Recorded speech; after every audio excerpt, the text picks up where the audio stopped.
teman-teman, welcome back to my YouTube channel. Perkenalkan, nama saya Maria Trifonia Fenan, biasa dipanggil Fonia.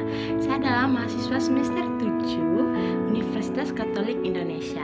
Nah, di video kali ini saya ingin membagikan edukasi terkait dengan masalah di situasi bencana, baik itu bencana maupun pasca bencana, terkait dengan penyakit malaria. Selamat menonton. Nah, kenapa saya ingin membagikan video ini? Karena situasi bencana, baik itu bencana banjir, gempa bumi atau bencana apapun yang dimana kita berkumpul dengan berbagai banyak pengungsi. Nah, di situ kita memiliki potensi akan terkena penyakit, salah satunya yaitu penyakit malaria. Apalagi jika situasi pengungsian itu berada di lingkungan yang banyak pepohonan dan situasi pengungsian yang di lingkungannya itu lembab dan berpotensi sebagai tempat untuk nyamuk berkembang biak. Nah, pertama kita harus mengetahui dulu apa sih penyakit malaria itu.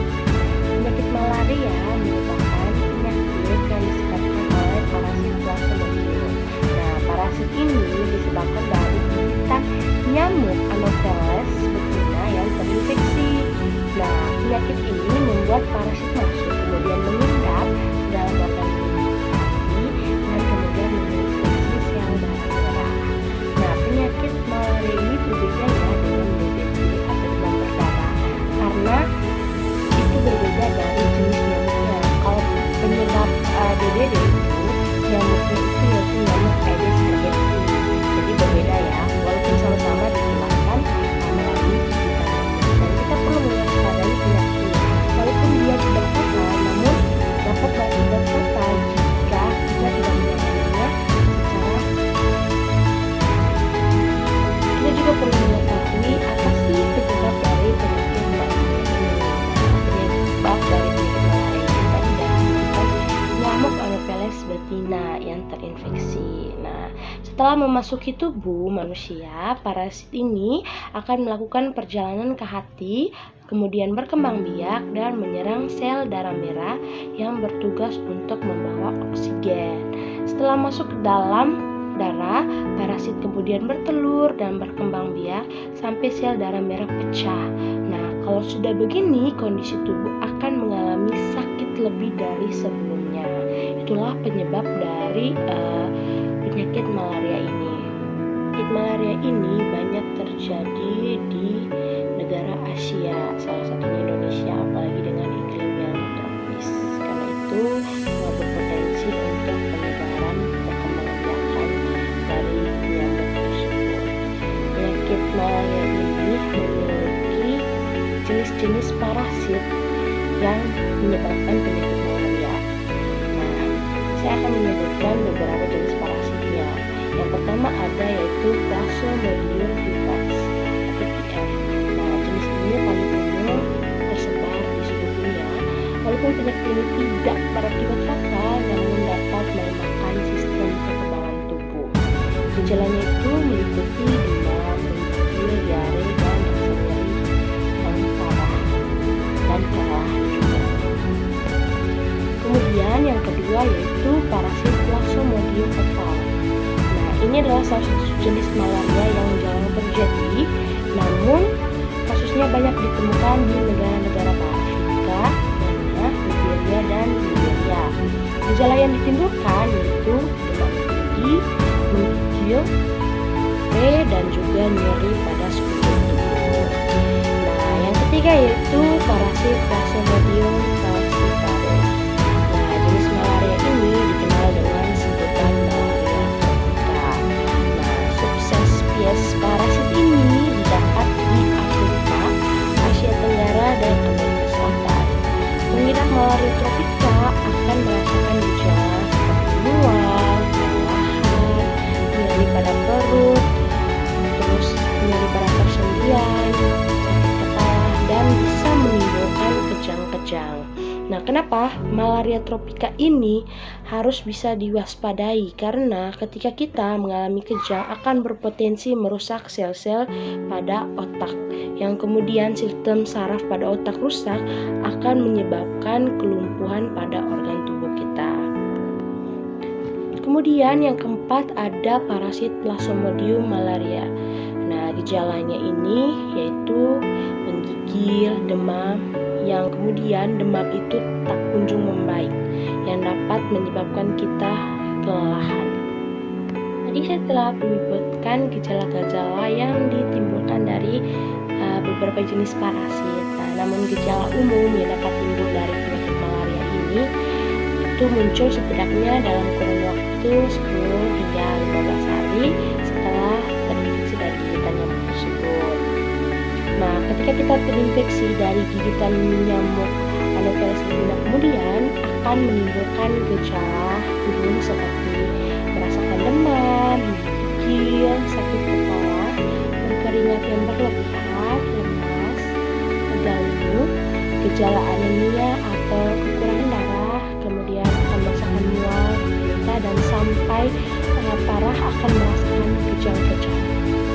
Faktor risiko dari beberapa penelitian terkait dengan malaria ini pada situasi bencana menunjukkan bahwa infeksi malaria sesudah bencana lebih berisiko terjadi bila masyarakat tidak pernah mendapatkan penyuluhan. Oleh karena itu penting bagi setiap masyarakat di kalangan manapun harus mengetahui tentang berbagai macam penyakit termasuk penyakit malaria. Masyarakat harus mendapatkan penyuluhan edukasi terkait dengan penyakit-penyakit tersebut sehingga mereka dapat menanggulangi sehingga setidaknya dapat mencegah agar penyakit tersebut tidak dapat berkembang luas dan menimbulkan gejala yang parah. Nah, pengetahuan masyarakat tentang kesehatan akan menentukan terjadinya penyakit menular pada kondisi bencana. Pada kondisi tidak bencana, ketidaktahuan tentang malaria juga terbukti sebagai faktor risiko yang akan menyebabkan kejadian malaria itu akan semakin menyebar luas. Pengungsi itu kebanyakan tidak menggunakan obat anti nyamuk, kelambuk maupun pakaian tertutup saat malam hari di dalam kondisi mengungsi, dikarenakan memang kita mengetahui bahwa di situasi pengungsian tidak memungkinkan kita untuk mendapatkan segala apa yang kita inginkan karena prasarana yang memadai. Dan ya, apa sih upaya yang akan bisa kita lakukan untuk menanggulangi penyakit malaria ini? Nah, penyakit malaria kita dapat cegah dengan cara meningkatkan sistem kekebalan kita. Dari yang kita lakukan adalah mengkonsumsi makanan yang sehat dan bergizi.